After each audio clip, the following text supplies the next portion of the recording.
os autistas, que se equiparam às pessoas com deficiência por força de lei, eles têm direito a um acompanhante, né, nas escolas, nas universidades, para ajudá-los nas necessidades mais básicas. Então, vamos supor que realmente no caso desse taxista ou dessa senhora que fez a pergunta, né, o filho ou a filha realmente tenham restrições muito grandes para fazer tarefas mais elementares, como ir ao banheiro, se alimentar, né? Então ela faz jus, sim, a um auxílio, né? E esse auxílio normalmente é feito por uma estagiária ou por alguém contratado pelas prefeituras, né, para que atendam de forma mais minuciosa as demandas daquela criança, né? Mas esse papel não é uma figura pedagógica, né? Então ele não vai fazer o papel do professor, do aluno, mesmo estando em sala de aula e tudo mais, né? Quem dá aula, quem ensina é o professor, sempre, né? Então a gente pensa assim, não, mas meu filho tem direito, né, a ter essa figura. Nem sempre isso é bom para a criança, né? Porque a gente tem que trabalhar a criança para que ela se desenvolva e para que ela adquira certa autonomia, né? Sim. Então, quanto mais ela conseguir se desenvolver, melhor para ela, né? Claro, como a gente A faz com longo todas as prazo. crianças, Perfeito, não é? Para perfeito, né? todos, né? Então, quanto mais ela conseguir ela desenvolver essas habilidades todas, melhor para ela. Então, é realmente para situações mais extremas, vamos dizer assim, né? E acontece muito que o médico determina que tem esse acompanhamento só por força de lei. Mas também não é uma atribuição médica, né? Tem que ser um processo pedagógico, porque é dentro da inserção ali da escola, para saber o que faz mais sentido e como apoiar aquela criança, né? Tem que ser os professores reunidos com a família, muitas vezes o Ministério Público atua também, por ter interesse de menor, né? Para ver o que é realmente mais interessante para aquela criança. E não simplesmente vou colocar um apoio por colocar. Mas isso complica bastante, né? Porque, por exemplo, aí a prefeitura não contrata a pessoa, se a escola for municipal. Vou Uhum. usar esse exemplo só como referência. A escola municipal não contrata, ou a escola estadual não contrata. Aí a diretora fala, então seu filho não pode vir à escola. É um absurdo, porque aí a criança fica prejudicada. Com certeza. Não é? Você Essas veja, coisas que dependem de bom senso, de reunião, Ministério Público, com a diretora, com o professor, com o pai. Olha a complicação que é isso. Não é? é, é, A é, inclusão tinha que se dar com mais naturalidade também, né? mas é realmente um fator complexo. Mas a gente precisa dessa reflexão. Olha, pela minha experiência, eu já trabalhei numa Secretaria de Educação no interior de São Paulo e já trabalho com isso há algum tempo. Pela minha experiência, os municípios eles são muito eficientes na hora de fornecer essa figura e fazer esse acompanhamento, né? O Estado, de outro modo, não é tão eficiente. Então a gente tem aí as escolas estaduais que também têm jovens, crianças, adolescentes com deficiência e ficam muito mais à mercê, né, da sorte do que os alunos das escolas municipais. Existe um Faz suporte. sentido, porque é na aldeia que se resolve as coisas, né? Exato. E até Faz todo porque sentido. toda criança ela recebe da escola pública, a Secretaria de Educação Municipal ela recebe uma verba do MEC, né? E as crianças com deficiência recebem em dobro, exatamente para poder ter essa figura sempre que necessário, né? Mas como eu falei, a gente tem que ter essa reflexão para saber se de fato é necessário ou se de fato você vai atrapalhar o desenvolvimento da criança, né? Agora, Guilherme, eu queria que você me contasse, porque o que eu li sobre você, eu li uma matéria dizendo que você tem 39 anos e que você fundou em julho de 2021, do ano passado, portanto, esse coletivo autista da Unicamp. Porque você se descobriu autista mais tarde, é isso? Perfeito, Lida. A vida inteira eu tive algumas dificuldades desde criança, né? Mas eu nunca tive nenhuma deficiência intelectual, nenhum déficit intelectual.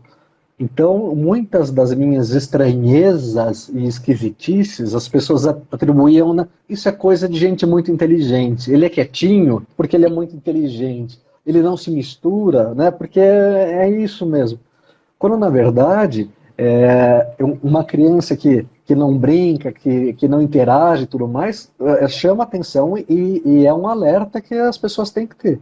Só que há 40 anos atrás, quando eu era criança, né, realmente o referencial de um autista era sinônimo de alguém com uma deficiência intelectual associada, né? Então, acho que hoje se esclarece muito com o CID-11, onde tem lá autista verbal, né, como eu, que a gente está conversando aqui, autista não verbal. Né? Mas veja, um autista não verbal não é alguém que tem necessariamente uma deficiência na fala, mas que simplesmente não se comunica, tem essa dificuldade de comunicação. Né? Então, eu passei Mas boa parte... antigamente havia muito preconceito, você vê. Eu me lembro que, como eu sou muito mais velha que você, eu me lembro de crianças com síndrome de Down, por exemplo, serem trancadas nos fundos da casa, não aparecerem, não eram apresentadas às visitas. Depois, entende? Esse tipo de preconceito, sei lá, de algum tipo de constrangimento que prejudicava muito as crianças. Depois eu fui descobrir, fiz matérias no meu começo de profissão com um menino Down que tocava um piano assim brilhante, entendeu? Porque a mãe entendeu e incentivou, mas era uma iniciativa que valia uma matéria num jornal de grande circulação, entendeu? Porque era uma exceção. Sim, Em Minas Gerais, de onde eu venho, quando a pessoa tem algum tipo de estranheza, costuma-se chamá-la de sistemática. Entendi. Fulano é muito sistemático. Já ouvi isso sobre médicos, engenheiros. Ele é um tipo sistemático. Uhum. Quer dizer, pode ser uma pessoa que tem um tipo de autismo ou um tipo de outra coisa, com qualquer certeza. outra deficiência, outra situação, não sei como é que se fala, deficiência mesmo, né? E que não se queira ou não se aprofundou, porque é difícil o diagnóstico, não é? Mas veja, Lede, se você me permite um gancho aqui com a sua história, você falou que no início da sua carreira você fez uma matéria com um garoto, né, com síndrome de Down, mas que era um prodígio na área de música, por ter tido o apoio da família e tudo mais. Não sei quantos anos se passaram dessa matéria que você fez, mas a gente também teve uma repercussão extraordinária num jornal de grande circulação brasileiro, né, exatamente pelas mesmas razões de que existe um movimento de pessoas autistas, né, de pessoas que se equivalem a uma pessoa com deficiência e que estão buscando e se destacando de alguma forma, né, numa universidade como a Unicamp, que tem todo o prestígio que tem.